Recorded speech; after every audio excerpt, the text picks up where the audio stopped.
समझ नहीं आता कि आगे मुझे क्या करना है, आगे मुझे क्या करना है। या कई हमारे जो सीनियर लीडर्स हैं, सीनियर लीडर हैं, silver, gold, point, topaz, emerald, Ruby, कई बार हमें को समझ में नहीं आता, कोई नया व्यक्ति हमारे बिजनेस में आया तो उस व्यक्ति के साथ हमको क्या करना है। बात सही है ना, बात सही है ना। तो फटाफट ऐसे में कुछ 9 बातें आपको बताऊंगा कि कोई भी व्यक्ति अगर आपके बिजनेस में आता है तो आपके बिजनेस में आने के बाद अगले 90 दिन तक उस व्यक्ति के साथ आपको क्या करना है, अगले 90 दिन तक उस व्यक्ति के साथ क्या करना है, अगले 3 महीने। ऐसी 7 बातें मैं बताऊंगा जो नए व्यक्ति के साथ आपको करना है, और अगर आप नए हैं तो ये आपको करना है। जानना चाहते हैं आप, जानना चाहते हैं, जानते हैं। सबसे पहला काम कि अगर आपने बिजनेस अभी अगर ज्वाइन किया है या आपकी टीम में कोई व्यक्ति अभी ज्वाइन किसी ने किया, तो सबसे पहला काम करो, सबसे पहला काम करो, पैसा कमाने के चक्कर में मत। सबसे पहला काम क्या, सबसे पहला काम क्या? देखो एक चीज हमेशा याद रखना है, लालच बुरी बला बला है। जो लालच में बिजनेस में आएगा वो कुछ नहीं कमा पाएगा, वो कुछ नहीं कमा पाएगा, क्योंकि लालच में आने वाला आदमी किसी भी फील्ड में पैसा नहीं कमाता या किसी भी फील्ड में आगे ग्रोथ नहीं ले पाता।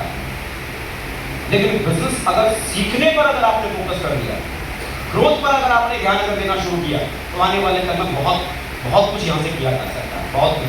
तो सबसे पहला काम क्या करना है, कोई भी नया व्यक्ति अगर आपके बिजनेस में आया है या आप अगर नए हैं, तो सबसे पहला काम सप्ताह में कम से कम 2 एक्टिविटी को जरूर अटेंड करना है। कितनी एक्टिविटी? 2 एक्टिविटी सप्ताह में, 1 से 2 इवेंट आपको अटेंड करने हैं। चाहे वो आपके टीम के माध्यम से टीम की कोई मीटिंग हो, आपके अपलाइन ने कोई ग्रुप मीटिंग कॉल की है वो हो, चाहे कोई संडे का सेमिनार हो, फ्राइडे की ट्रेनिंग हो, या बिजनेस बिल्डिंग सेमिनार हो, या सक्सेस बिल्डिंग सेमिनार हो, या फिर आपके अपलाइन के माध्यम से कोई काउंसलिंग सेशन हो, कुछ भी होना चाहिए। लेकिन सप्ताह में कितनी एक्टिविटी? कितनी एक्टिविटी? आप अगर नए हैं तो ये जरूर करो, और आपकी टीम में अगर कोई नया व्यक्ति आया है तो उसके माध्यम से 2 एक्टिविटी जरूर करो। अगर आपने एक सप्ताह में कितने में, एक सप्ताह में अगर ऐसा किया तो 3 महीने में कम से कम वो आदमी कितनी एक्टिविटी अटेंड कर लेगा? 20 से 30, 20 से 30। अब मुझे बताओ, कोई आदमी अगर 20 एक्टिविटी को अटेंड कर ले, मतलब इस तरह की मीटिंग या इस तरह के कार्यक्रम या प्राइस अगर उसका मिलना 20 बार अगर हो जाए, 30 बार अगर वो बिजनेस से अगर रिलेट अगर कर जाए, तो मुझे बताओ 20 बार में क्या उस व्यक्ति के दिमाग में इस बिजनेस को लेकर कोई विचार जाएगा या नहीं जाएगा? कुछ जाएगा या नहीं जाएगा? हम ज्यादातर होता क्या है कि कोई व्यक्ति छोड़ता है और छोड़ने के बाद तुरंत उसे कहाँ पे लगा देते हैं, काम पर। चल चल तो ये फील्ड में मिलवा, ये कर वो कर, और हर आदमी जुड़ने के बाद सबसे पहला चीज चक्कर में फंस जाता है, कमाने के फेर। किसमें लग जाता है? कमाने के फेर। सबसे पहला काम क्या करना है?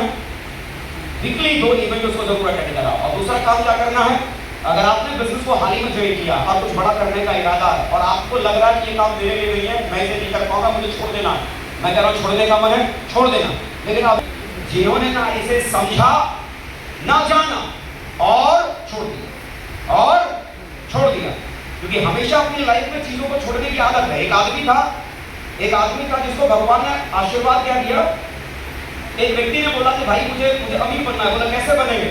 तो उसने बोला कि देखो ये भट्टी जो जल रही है ना, उस आदमी ने बोला भट्टी जो जल रही है ना, इसके भीतर सोना रखा है। सोना क्या रखा है? इस भट्टी में सोना रखा है। और नदी के किनारे वो व्यक्ति खड़ा था और नदी के किनारे उसने वो भट्टी सुलगा रखी थी।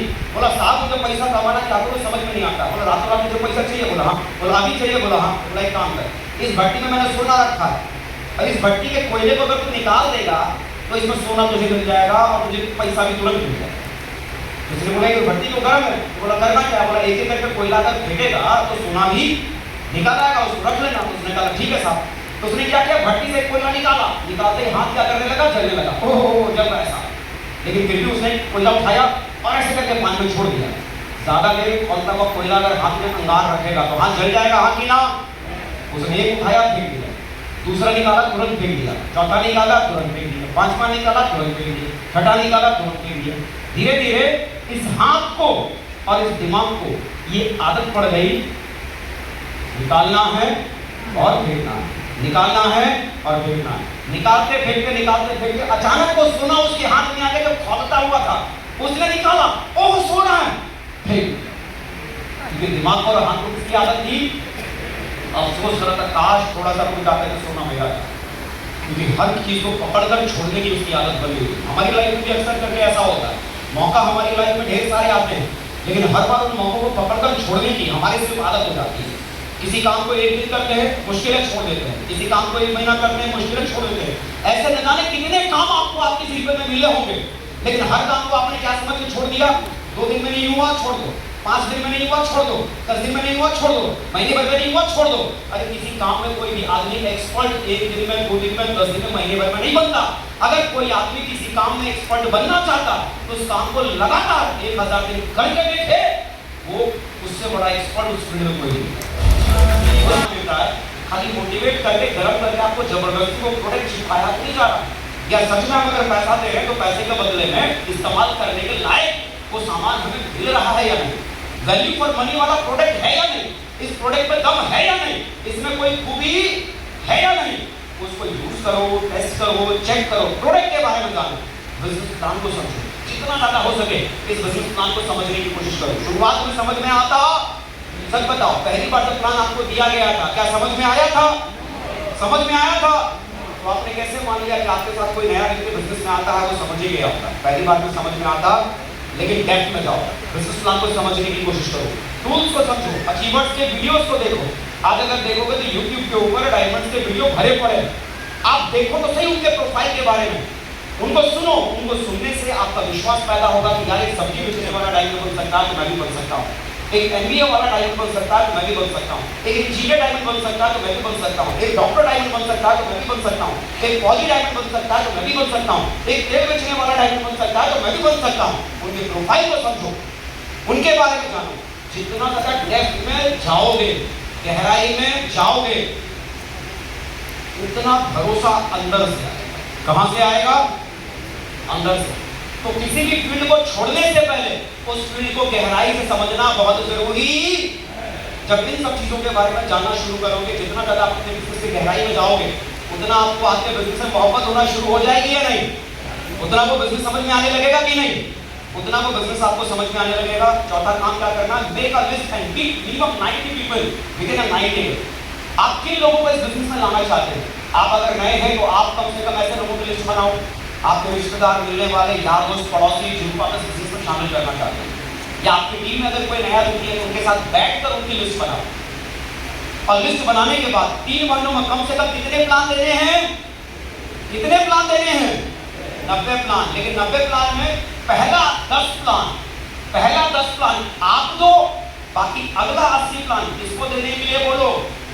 वो जो आपके साथ आया, वो जो आपके साथ आया। मुझे बताओ, 10 प्लान अगर आप लगातार दे रहे हैं, एक ही तरीके से 10 बार उस व्यक्ति को प्लान दिखाए, एक व्यक्ति के पास लेके गया, आपने प्लान बताया, दूसरे व्यक्ति के पास लेके गया, आपने प्लान बताया, तीसरे व्यक्ति के पास लेके गया, एज इट इज आपने प्लान बताया। 10 बार अगर एक ही कहानी या एक ही गाना अगर कोई आदमी सुन ले, तो मुझे बताओ वो गाने के बोल आदमी को याद हो जाते कि नहीं हो जाते? हो जाते हैं ना। तो 10 बार अगर किसी आदमी ने किसी कहानी को आपने सुना दिया, 10 बार किसी आदमी ने एक प्लान को अगर सुन लिया, तो अगले 90 प्लान वो आदमी खुद कर सकता है कि नहीं कर सकता है? लेकिन खुद प्लान देने जाएगा, लेकिन अपलाइन को साथ में जाना जरूरी। कि प्लान तो आप ही दोगे, लेकिन बाकी के 80 प्लान में कौन साथ रहेगा? मैं। कहीं कोई दिक्कत परेशानी होगी मैं साथ खड़ा हूं, लेकिन आप ना। मुझे बताओ, 80 प्लान जब आदमी खुद से देना शुरू करेगा, जब वो खुद से देना शुरू करेगा, तो उसका बिलीव, उसका विश्वास कि मैं इस काम को कर सकता हूं, मैं भी लोगों को प्लान समझा सकता हूं, ये विश्वास डेवलप हो जाएगा या नहीं हो जाएगा? ये बिलीव बन जाएगा कि नहीं बन जाएगा? ये विश्वास उस आदमी के भीतर डेवलप हो जाएगा। और हम क्या चाहते हैं? उस आदमी के भीतर क्या पैदा होना चाहिए? ये विश्वास कि मैं इस काम को कर सकता। क्योंकि ये बिलीव अगर उसके भीतर पैदा हो गया ना, तो वो आदमी कुछ भी कर सकता है। 5वां काम क्या करना जरूरी है? Be in touch with your upline. कई बार होता है कि जहां हम बिजनेस में आते हैं, नया व्यक्ति बिजनेस में आता है, और आते ही सबसे पहले अपनों को प्लान देने खुद ही चला जाता है। इसको प्लान देने, देखो नया व्यक्ति आज जुड़ा, और आज जुड़ने के बाद ही कल से वो खुद ही प्लान देने चला गया। अब मुझे बताओ, क्या उसे प्लान देना आता है? क्या उसने कोई ट्रेनिंग ली है? बिना ट्रेनिंग वाला आदमी किसी काम को करना शुरू करेगा तो फायदा होगा या नुकसान? इस आदमी को मोटरसाइकिल चलाने नहीं आती, नई वाली एकदम मोटरसाइकिल लाके उसे पकड़ा दो, क्या होगा? मोटरसाइकिल चलेगी या ठुकेगी? उसका सर्वर भी फूटेगा कि ना? तो अल्टीमेटली नया व्यक्ति आता है, बिना सीखे जब किसी को सिखाने चला जाता है तो समझाता कम है, समझकर ज्यादा आ जाता है। तो शुरू में क्या करना है कि आपके साथ होगा, कि बिना सीखे आप अपनों को समझाने के लिए चले जाओगे तो आपके अपने ही ज्ञान देने लगेंगे। अच्छा तू भी तो बनाने वाले चक्कर में फंस गया, अच्छा तू भी मेंबर बनाने वाली कंपनी में फंस गया, अच्छा तू भी ने ये फालतू वाला काम करना शुरू कर दिया। यहाँ 3-4 लोगों ने बोला नहीं ये खराब है, ये खराब है, ये खराब है, ये खराब है, उसके माइंडसेट में भी क्या चला जाएगा, ये बिजनेस खराब है, और वो अपने अपलाइन का ही फोन उठाना बंद कर देता है। आया ना? करना क्या है, चाहे कोई भी हालात हो, कोई भी परिस्थिति हो, किसी भी कीमत पर अगले 3 महीने तक अगर आप नए हैं तो अपने अपलाइन का फोन उठाना बंद मत करना, लगातार उनके टच में बने रहना, उनके संपर्क में बने रहना, क्योंकि जब तक आप उनके संपर्क में बने रहोगे पावर हाउस से सप्लाई बराबर आप तक जाती, कोई नेगेटिव करेगा सप्लाई जाती रहेगी, नेगेटिव करेगा सप्लाई जाती रहेगी। सही है?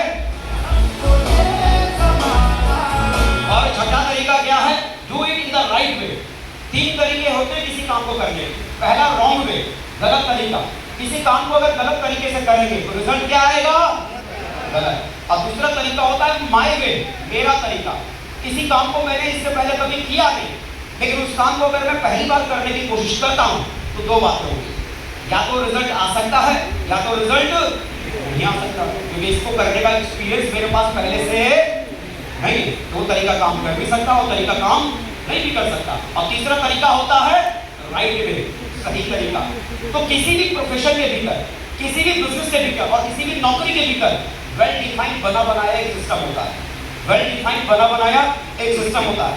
अगर सिस्टम के तरीकों से अगर उस काम को करोगे तो सिस्टम अगर एक को फायदा पहुंचा सकता है तो सिस्टम का इस्तेमाल करके दूसरा भी उसका फायदा ले सकता है। तो सबसे पहला राइट वे का मतलब सिस्टम का तरीका समझो। बिजनेस को करने से पहले ये समझो ये बिजनेस कैसे किया जाता है, क्योंकि बहुत सारे लोगों ने बिजनेस को सीखने के बाद किया है और करने के बाद उनके पास रिजल्ट आया है, उनकी लाइफ में चेंज आया है।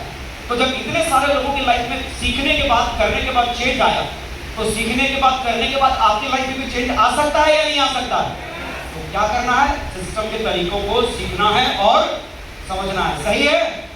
और आखिरी तरीका क्या है, डू सम अचीवमेंट, कुछ ना कुछ इनकम यहाँ पर जरूर। देखो अजय पंडित साहब ने क्या कमाया, इससे आपकी लाइफ में कोई खास मोटिवेशन नहीं आया।